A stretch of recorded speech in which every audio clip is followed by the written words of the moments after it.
Shalom Bapak Ibu, kekasih Tuhan yang diberkati Tuhan Yesus. Hari ini saya mau menceritakan tentang kesaksian dari seorang istri. Suaminya itu seorang pendeta dan dia juga hamba Tuhan, istrinya. Jadi saya beri judul ini. Saya katakan orang Kristen, orang yang benar-benar Kristen itu tidak bisa disantet. Ya.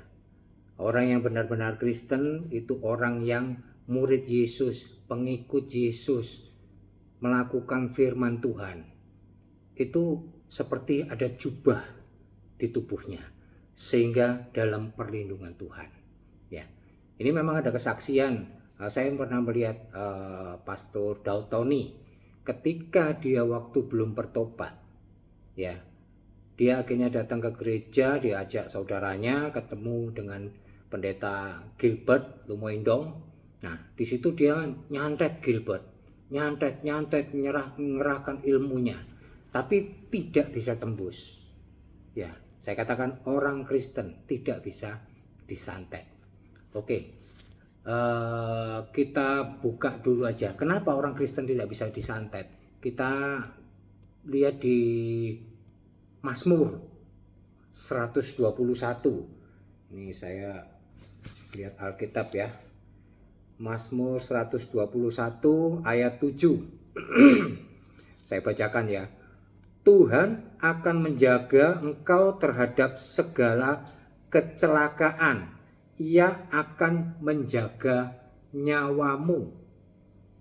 Kecelakaan, celaka itu sama dengan kejahatan. Ya. Dia akan menjaga. Dia akan menjaga nyawa kita, melindungi. Nah, kalau orang Kristen seperti ini, orang Kristen itu akan dijaga. Tidak bisa ditembus oleh kuasa-kuasa kegelapan. Ya. Ada juga kemudian dalam Efesus 6 ayat 16 saya bacakan juga. Efesus 6 ayat 16. Dalam segala keadaan pergunakanlah perisai iman, sebab dengan perisai itu kamu akan dapat memadamkan semua panah api dari si jahat. Pergunakanlah perisai iman. Ya. Oke. Tapi kenapa ini ada kasus? Pak, itu orang Kristen, Pak. Itu pendeta, hamba Tuhan. Kok bisa kena santet? Nah, begini saudara. Kita ini juga perlu mengerti. Harus mau belajar juga menyelidiki kelemahan-kelemahan dari musuh, strateginya musuh, yaitu iblis. Saya kasih contoh. Seorang petinju. Dia memang berlatih tinju, berlatih cara mukul bagaimana dengan baik, efektif, ya.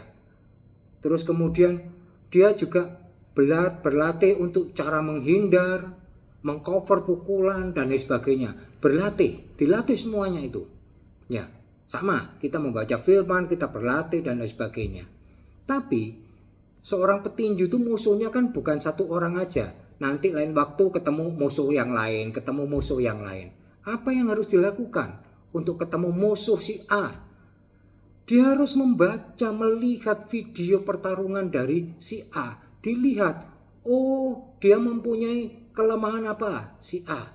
Oh dia mempunyai strategi apa? Pukulannya yang bahaya penyerangnya. Itu.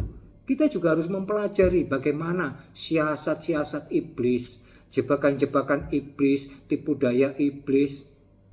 Kita harus belajar, kita harus tahu. Jangan sampai nggak tahu, orang sudah merasa Kristen melakukan firman, pelaku firman dan lain sebagainya, tapi kena jebakan iblis. Nggak sadar. Nanti yang kasus saya ceritakan ini, seorang pendeta terkena santet itu ya gara-gara apa? Faktor sungkan, nggak enakan, ya, nggak bisa nolak. Nah itu, oke. Saya kasih tahu salah beberapa jebakan dari iblis ya. Iblis itu menjebak manusia dengan misalnya ramalan. Ada orang, coba lihat tangannya sebentar, mau diramal itu, jangan dikasih tangannya. Apalagi ada yang terang-terangan, saya mau lihat garis tanganmu, gini-gini, sudah jangan dikasih. Itu salah satu jebakan iblis. Kalau kita sudah memberikan tangan kita, berarti kita menyerahkan diri kita. Kita membuka jubah tadi itu kerobek sudah, ada lubang. Jangan ya, terus baca horoskop, ramalan perbintangan. Baca, Pak, saya kan cuma sekedar baca, ngapain? Nggak berguna itu. Hal nggak berguna lebih baik dihindari. Jangan sampai setelah membaca, di pikiran kita, waduh, minggu ini akan celaka. Waduh, minggu ini dapat berkat. Waduh, minggu ini ada masalah. Terjadi. Itu sudah jebol, sudah robek itu jubah yang Tuhan berikan. Maka kalau sudah robek, iblis menyusup masuk. Terus percaya show. Ini orang-orang Chinese ini, kayak saya. Dulu saya percaya show saya adalah ini, tapi kalau saya sekarang ditanya show-nya apa? Yesus. Show saya, show Yesus. Jangan percaya perbintangan, ya, Taurus, Aries, wah, dan lain-lain itu jangan percaya, nggak usah dibaca lah gitu-gitu, ya, sia-sia, malah menjerumuskan.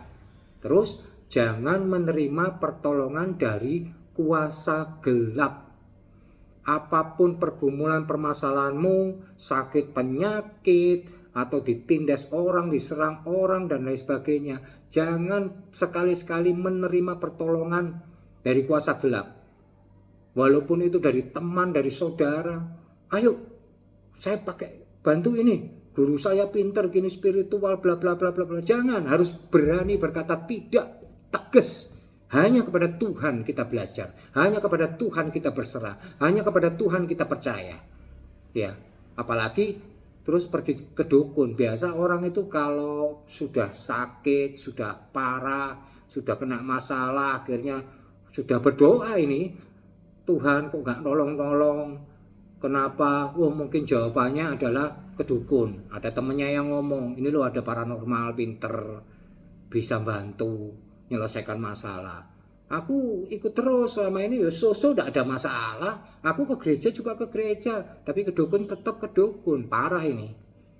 Ya, saya kasih tahu kalau kita ke dukun atau kita juga berhubungan dengan kuasa gelap, nggak ada gratisnya. Loh, saya sudah bayar loh 20 juta untuk masalah ini diselesaikan. Kelihatannya bayar 20 juta, itu cuma DP. Pelunasannya nanti ketika engkau meninggal, jiwamu itu diikat iblis, diajak bersama-sama dengan dia. Nanti disiksa di neraka oleh malaikat. Iblis disiksa, orang itu juga disiksa. Bahkan sebelum sampai hari penghakiman itu, ketika orang itu sudah mati di dunia, dia akan disiksa iblis dulu di dunia ini. Iblisnya belum disiksa, belum ada hari penghakiman. Setelah orang ini mati, dia akan disiksa, bla bla bla, merana pokoknya. Bahkan sampai keturunannya bisa. Itu perjanjiannya. Kita nggak tahu. Dukunnya tahu, tapi dukunnya nggak mau melakukan. Tapi dia anggap bahwa dia tidak melakukan, dia hanya terima uang, selesai. Enggak, dukunnya itu juga termasuk dia akan disiksa karena dia berhubungan dengan kuasa kegelapan. Hindari perdukunan lah, hindari yang ramalan, hindari semua itulah. Ya, harusnya yang dilakukan adalah doa. Ya, minta kepada arwah, kepada Tuhan. Bukan ini doanya minta kepada arwah orang mati ini. Dibawa ke kuburan, datang ke kuburan, berdoa. Di kuburan itu boleh berdoa. Ada yang mengatakan boleh nggak Pak di kuburan berdoa? Boleh. Tapi doanya seperti apa? Jangan mendoakan orang yang sudah mati itu. Dan jangan berdoa untuk orang mati itu, minta-minta kepada orang mati itu. Roh arwahnya jangan. Di kuburan mau doa, doakan aja orang yang hidup-hidup. Doakan aja dirimu sendiri. Mintanya kepada Tuhan. Ya. Jadi dulu saya pernah dengar, pokoknya di kuburan nggak boleh berdoa. Lu ngawur aja. Boleh, asal doanya bagaimana gitu loh. Ya. Oke. Bahkan ada orang yang tidak sadar Ya, ini salah satu celah juga iblis bisa masuk. Tidak sadar melakukan penyembahan, bahkan mengutamakan berhala. Menyembah berhala jelas, ya. Mengutamakan berhala. Apa itu berhala? Berhala itu bukan hanya sosok patung dari kayu, dari besi, dari emas, atau dari apa, atau batu, atau apapun juga. Bukan cuma itu berhala. Berhala itu adalah apa yang kita mengasihi, menyayangi sesuatu itu lebih daripada Tuhan, itu berhala. Contohnya mengasihi anak kita lebih daripada mengasihi Tuhan, mengasihi harta kekayaan kita lebih daripada mengasihi Tuhan, itu berhala. Ya, tinggalkan itu semua, itu celah membuat robek jubah yang Tuhan berikan sehingga iblis bisa masuk. Terus yang harus dilakukan apa? Ya, satu, ya harus tetap percaya perlindungan dari Tuhan seperti tadi dikatakan di Mazmur tadi. Ya. Tuhan itu akan menjaga kita. Ya, dari kejahatan, dari celaka. Menjaga nyawa kita. Ya. Oke. Terus kemudian apa? Banyak berdoa terus-menerus. Pak, saya sudah berdoa terus. Sampai kapan, Pak? Sampai Tuhan jawab. Kapan, Pak? Nggak tahu. Tiap masalah, tiap orang pasti beda-beda. Ya. Terus hati-hati. Waspada terhadap jebakan iblis, intimidasi iblis. Jebakan tadi yang saya katakan di awal-awal, ramalan, baca horoskop, ya percaya show, menerima pertolongan. Nah, itu jebakan. Kelihatan hal sepele. Ya. Kelihatan hal sepele, padahal itu jebakan dari iblis. Yang intinya akan masuk merusak, ya. Terus yang harus dilakukan apa lagi? Tadi di awal saya katakan, tolak, berani mengatakan tidak segala pertolongan yang bukan dari Tuhan. Tolak saja, ya. Jangan mau, wah ini kesembuhan ada, ya orang-orang itulah yang sakit sudah parah gini pokoknya didoakan, wah ini dibawa dukun gini bantu doakan, wis pasrah wis. Walaupun saya sudah berdoa sama Tuhan, menyerahkan pada Tuhan, tapi masih mengimani, mengamini orang yang membawa dukun dan lain sebagainya, itu nggak bisa, ya.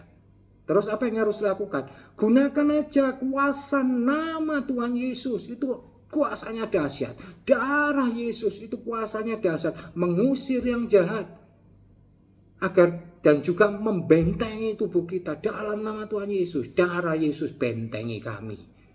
Darah Yesus lindungi kami. Dalam nama Tuhan Yesus ada kuasa yang dahsyat. Oke, saya akan ceritakan tentang seorang pendeta itu, ya. Jadi pendeta itu sakit. Ya, sakit sudah berobat medis, nggak sembuh-sembuh. Istrinya juga sebagai pendoa. Dari gereja juga datang untuk berdoa. Akhirnya nggak sembuh, tapi makin parah. Sakitnya itu makin parah. Singkat cerita, saudara-saudaranya sudah kumpul datang dan membawa katanya orang pintar, paranormal. Ya. Kemudian pertama ditolak sama istrinya, suaminya juga nolak. Ndaklah, saya percaya sama Tuhan aja cukup. Tapi begitu akhirnya karena sungkan, suaminya tadi sungkan dengan saudara dan keluarganya yang sudah jauh-jauh datang membawa paranormal untuk menyembuhkan, ngusir setan dan lain sebagainya. Akhirnya ya sudah. Nah, di situ katakan ada celah di situ. Saya tidak tahu apakah dia pertama sakit itu yang non medis itu dia berdosa, ada celah dari mana, mungkin apa yang dia lakukan, ya mungkin ramalan tadi, yang mungkin yang baca horoskop, ya mungkin yang seperti itu sehingga iblis masuk, santet masuk, diobati dengan paranormal tidak sembuh, malah sakitnya parah. Singkat cerita akhirnya sebelum dia pulang ke rumah, masih di rumah sakit, didatangkan lagi pendeta dari saudaranya yang jauh, mendatangkan pendeta lagi. Akhirnya di situ pendeta berdoa, Berdoa minta pengampunan. Setelah pendeta tahu ceritanya macam-macam, pendeta berdoa, pendeta minta pengampunan buat orang ini dan orang ini minta ampun. Terus pelepasan lagi. Setelah itu ya dengan pendeta tadi didoakan pakai air, katanya ya pakai air juga, di perutnya keluar paku, keluar macam-macam lah, silet dan lain sebagainya. Akhirnya setelah itu ditanya, gimana kondisimu sekarang, perasaanmu? Sudah lega. Dan kemudian setelah pendeta itu pulang, beberapa hari kemudian pendeta yang sakit itu di rumah sakit meninggal dunia. Loh, kok meninggal dunia? Ikut Tuhan Yesus, minta pertolongan Tuhan Yesus, kok meninggal dunia? Ya itu urusannya Tuhan. Mau sakit disembuhkan ya urusannya Tuhan. Mau mati dibangkitkan urusannya Tuhan. Atau mati tidak dibangkitkan urusannya Tuhan. Sudah ada waktunya Tuhan tersendiri untuk orang itu. Mungkin ya sudah, waktumu di dunia ini sudah selesai pekerjaanmu. Tuhan angkat, Tuhan ambil. Ya, jadi jangan kecewa kalau ada sakit tidak bisa sembuh, didoakan sama pendeta, ya. Sakit terus mati. Ya. Jangan kecewa. Tuhan itu tidak harus membuat orang-orang itu sembuh, hidup, terus yang miskin jadi kaya, cukup aja. Ada jalan yang harus dilalui, ada rancangan rencana Tuhan yang sangat indah untuk setiap orang. Jalanin aja dengan iman, jangan dengan pikiran, hati manusia, nggak connect, tapi dengan iman, percaya. Ikut Tuhan aja, ya. Terus kemudian saya lanjutkan. Tuhan itu selalu menyertai kita melalui Roh Kudus. Berdoa terus, panggil Roh Kudus, urapi, ya. Urapi terus, sertai terus, beri hikmat. Doa puasa itu untuk apa? Belajar doa puasa, minta agar kita ini tetap kuat menjalankan firman Tuhan, pelaku firman. Ya, juga bukan doa puasa yang pengen jadi kaya, doa puasa mau sembuh, boleh, tapi intinya itu lebih baik itu yang mempunyai nilai keselamatan kekal doa puasanya, yaitu pelaku firman. Doa puasa, Tuhan beri kekuatan bagi saya untuk dapat melakukan firman. Karena ya, roh penurut Tuhan, daging saya lemah Tuhan. Ya, minta kekuatan dari Tuhan. Tuhan memberkati semuanya. Saya berdoa memberkati semua orang yang mendengar, menyaksikan video ini, diberkati Tuhan, diberi kekuatan oleh Tuhan. Berkat bukan hanya harta, berkat kesehatan, berkat jasmani, berkat rohani terutama. Tuhan celikkan mata hati setiap orang yang mendengarkan.